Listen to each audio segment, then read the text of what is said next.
Good morning, everyone. Good morning. Let me just make a couple of quick announcements. Our youth will be speaking today. As this is grades 6 and under, we have our own local oratorical. The official oratorical is grades 7 through 12, but we have like a farm system, just getting them ready. So we'll have grades 6 and under speak to us today. Also today is Children's Change for Change. Please keep that in mind. And at this time, I would like to have our youth come forward and edify us with their words.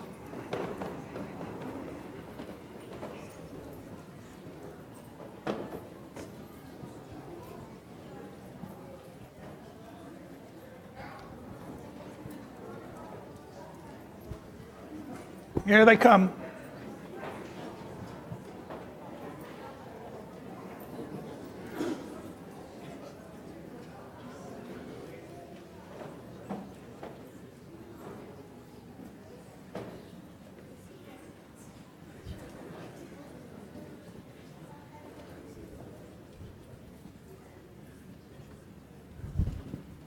We have the microphone.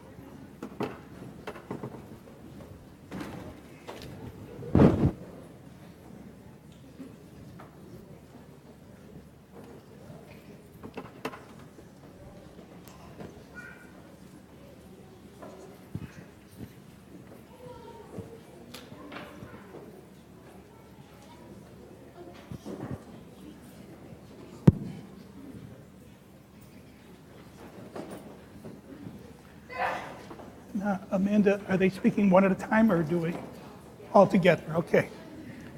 All right. Here.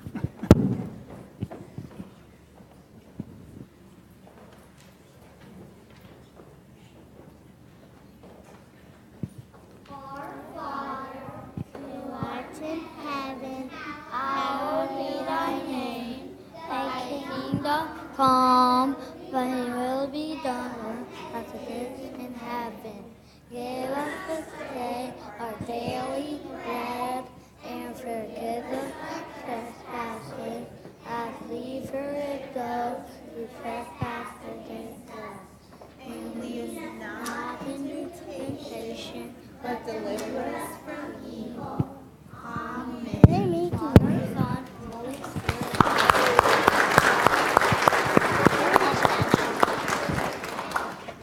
Good job. All right. Okay. Oh. All right, guys, you can follow me. Go back that way. So, good job.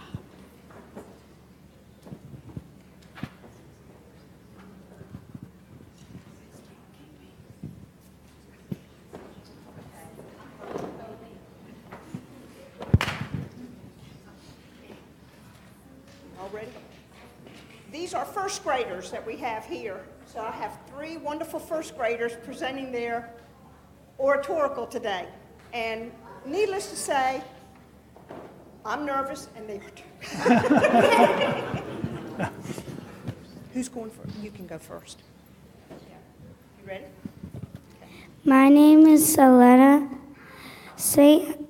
My saint is Saint Helen.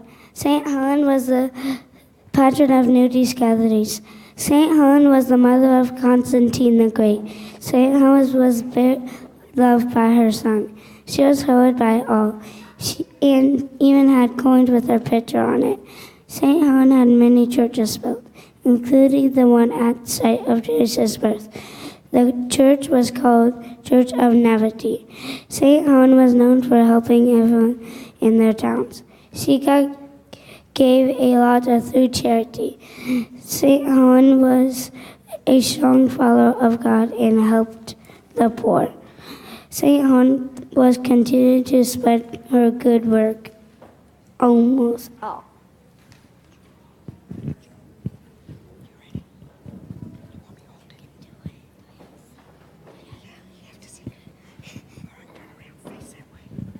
Good morning. My name is Zoe Bowman, and I will talk about my namesake.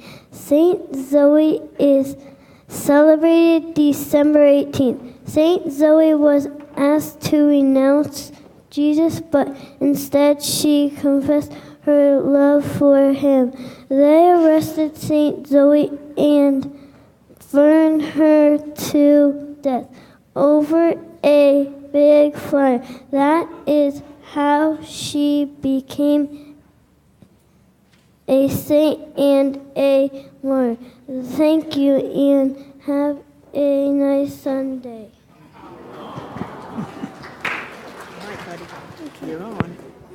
My name is Louis Cuba, the saint. I am named after the holy martyr Leonidas. He was brought to the trial in Corinth for his Christian faith, along with 7 others who were martyred with him. They were tortured and ordered to be drowned in the Gulf of Corinth. When they were thrown in the sea at first, they did not drown. They walked on the water as if on dry land, while chanting hymns to the Lord. Then stones were tied around their necks, and they drowned. This occurred on the Holy Saturday in the year 258. The feast day of Saint Leonidas is celebrated on April 16th.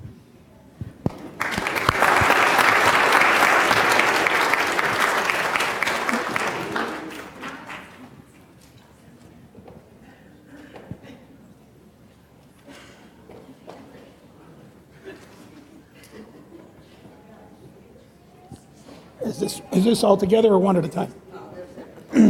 Okay, who's going first? Okay. Here. Morning, everybody. Second.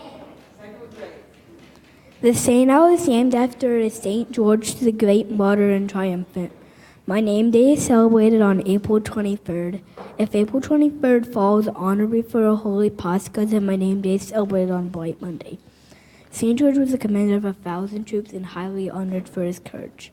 When the emperor was preparing to persecute Christians, Saint George denounced the emperor.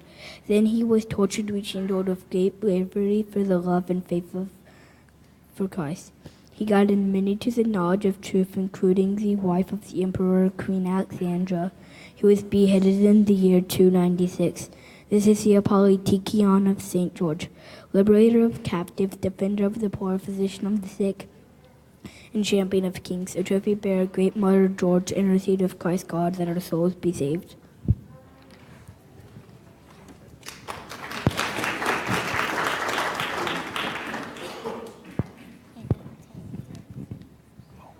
Today you receive this bulletin. Please put it in your hand so you can follow our presentation.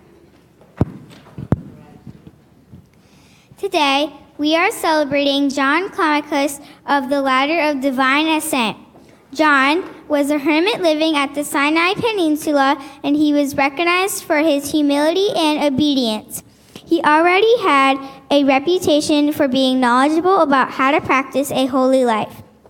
St. John, another monk of the Rathi Monastery, one day asked St. John Climacus, also known as John of Sinai, to write down his wisdom in a book.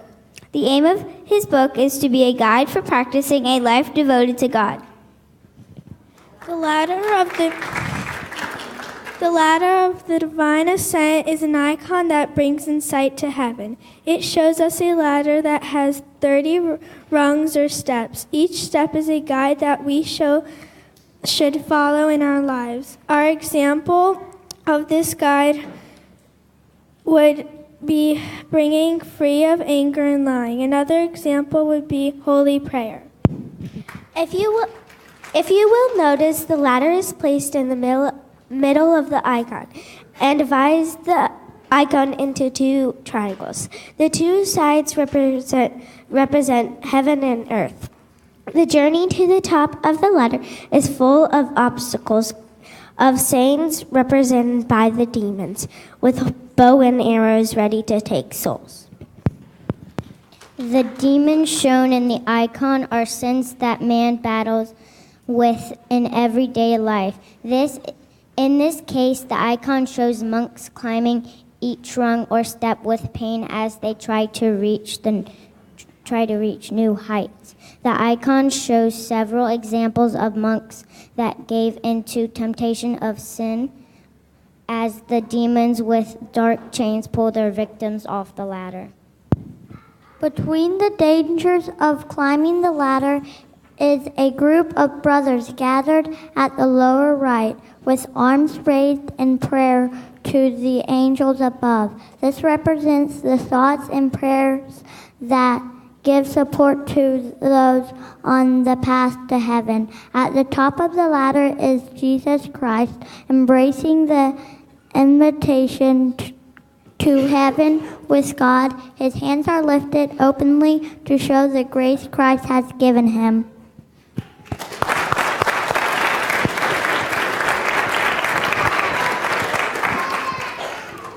Okay, come on. Next.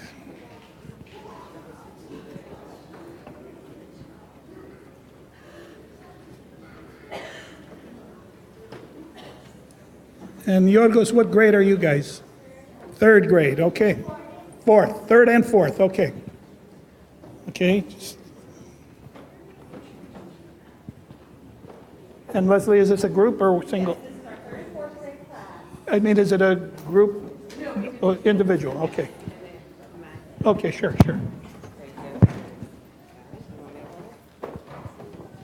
Hi, my name is Georgios. There are 4 Sundays at the Triodian. There are the publican, Pharisee. Why don't you, let's hold this down here. Prodigal Son, Judgment Sunday, Forgiveness Sunday, then Lent begins.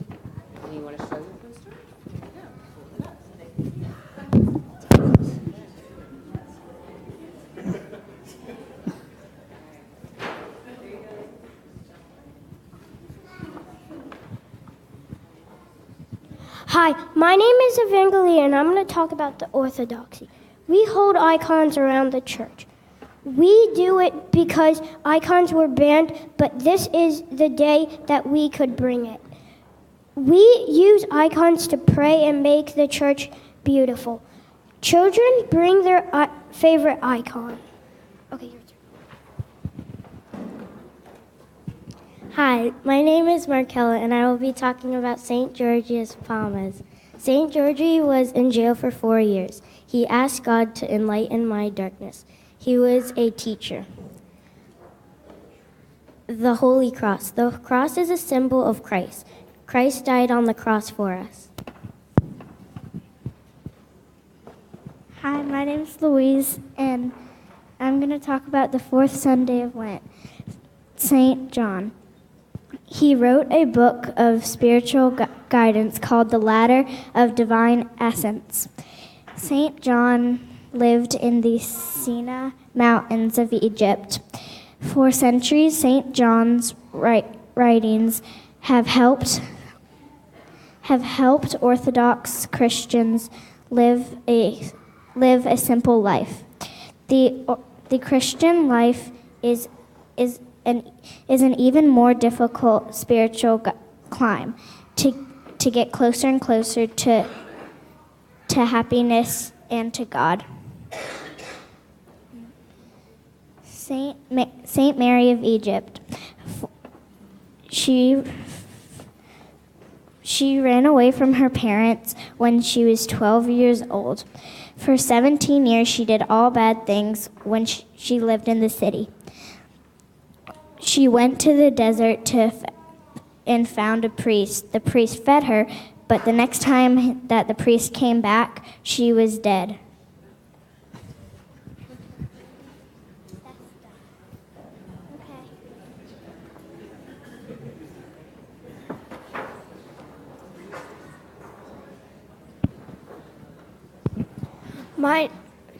Hello, my name is Eleni, and my poster is about Palm Sunday.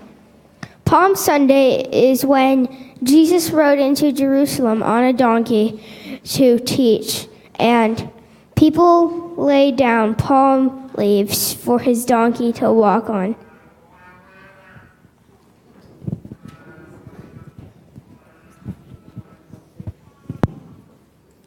Hi, my name is Anna, and I'm going to be talking about the bridegroom services. The bridegroom services remind us of what this preparation means. The first bridegroom service is on the evening of Palm Sunday. The second bridegroom service is on Holy Monday. The third bridegroom service is held on Holy Tuesday.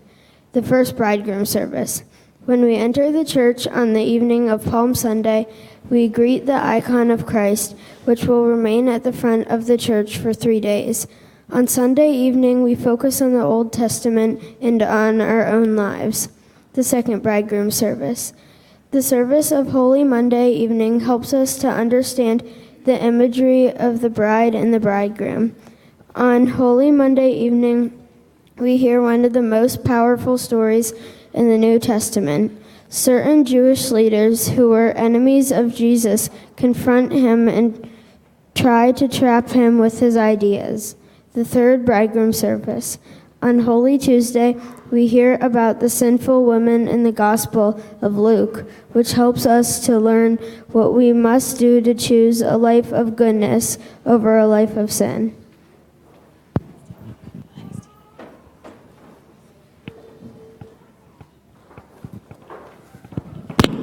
Sorry. Zoe.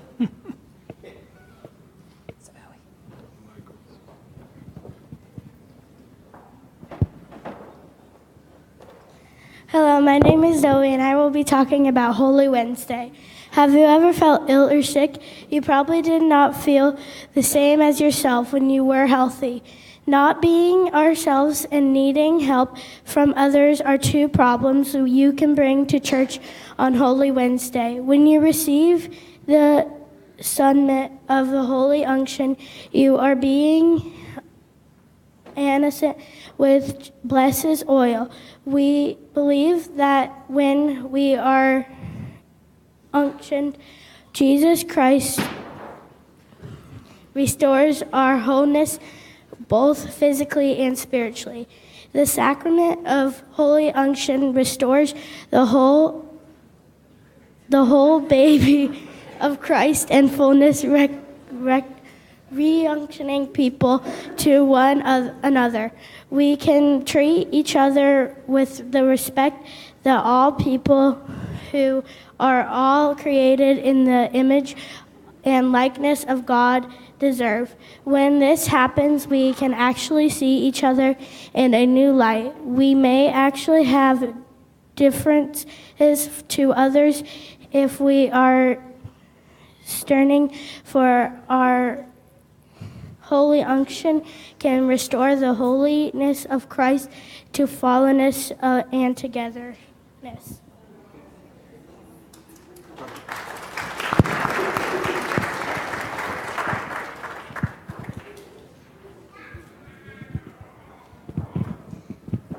Holy Thursday, the Last Supper. Christ shares salvation with us. Here we remember the Last Supper in the first chairs. Christ gave his disciples his body and blood, and they then became more Christ-like. Christ humbled himself by washing the feet of his apostles. Evening. We take part in Christ's darkest hours. Through the reading of the 12th Gospel, we go with Christ through the Garden of Gethsemane. He arrests and burglars, his trial, and the wash of hands by Pontius Pilate. He crucified.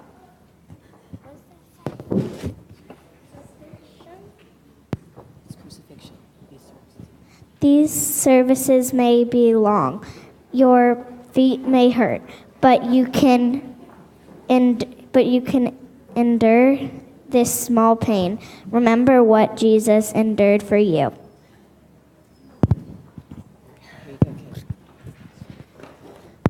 Hello, I am Robert, and I'm going to be talking about Holy Friday. In 20 days, 1,987 years ago, it was the first Holy Friday, the day Jesus died, and also the first day he rose. The first day of the 3 days he rose, according to the scriptures.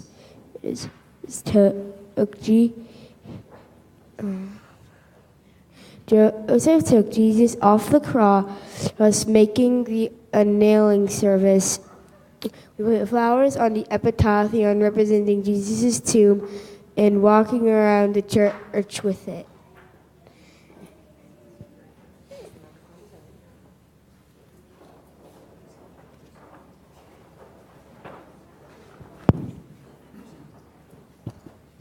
Holy Saturday, the morning service. On this Saturday, the day after Christ was crucified and buried, 3 women went to his tomb and to visit him. In the tomb, they found nothing. The hymn the priest sings, "Praise he the Lord and exalt him forever." During the service, you may feel a lot of noise to wake up the dead, and the priest throws bay leaves and rose petal. In the evening, we stay up till midnight, and we light up the church in the dark. The light comes in, the priest says, Christos anesti, and we respond, Alathos anesti. Christos anesti means Christ is risen. Alathos anesti means truly he is.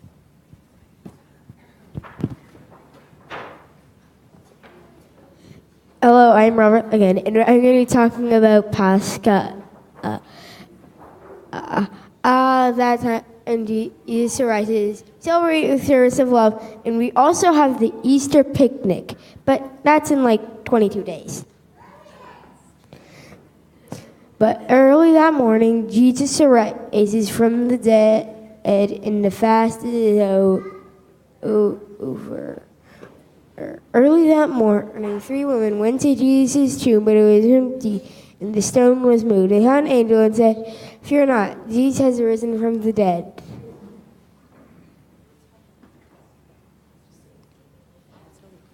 And that's Holy Week. There we go.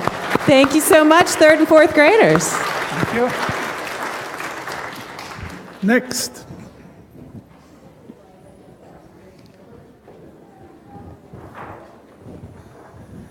What grades do we have here? 5th and 6th.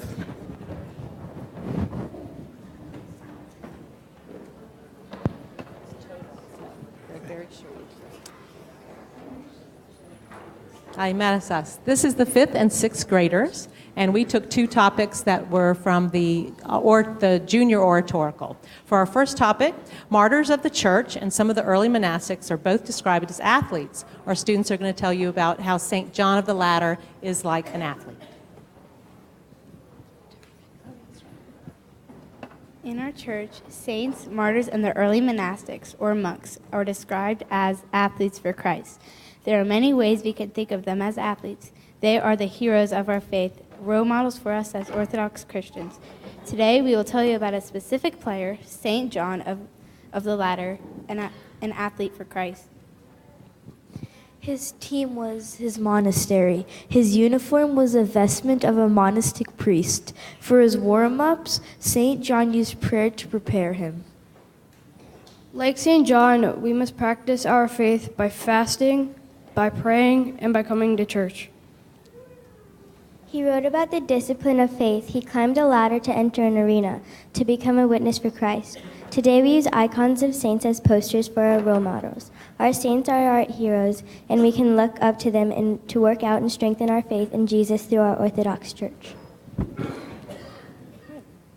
For our second topic, we are discussing water and the feast day of Theophany.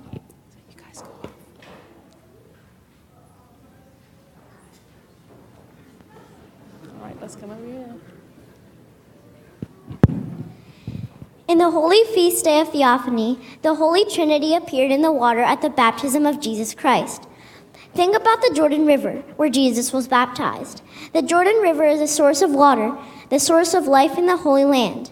Ever since the life of Jesus, the Jordan River has been critical to life in that land.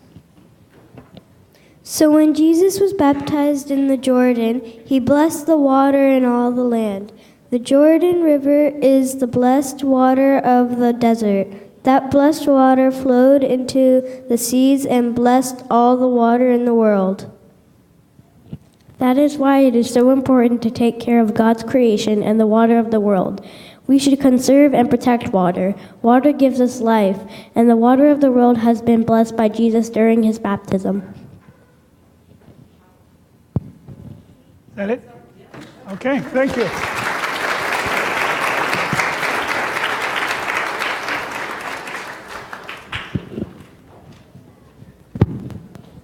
That's a lot of bad news for the other churches from 6th and under. They're going to have formidable foe here in the future oratorical festivals. God bless you, children.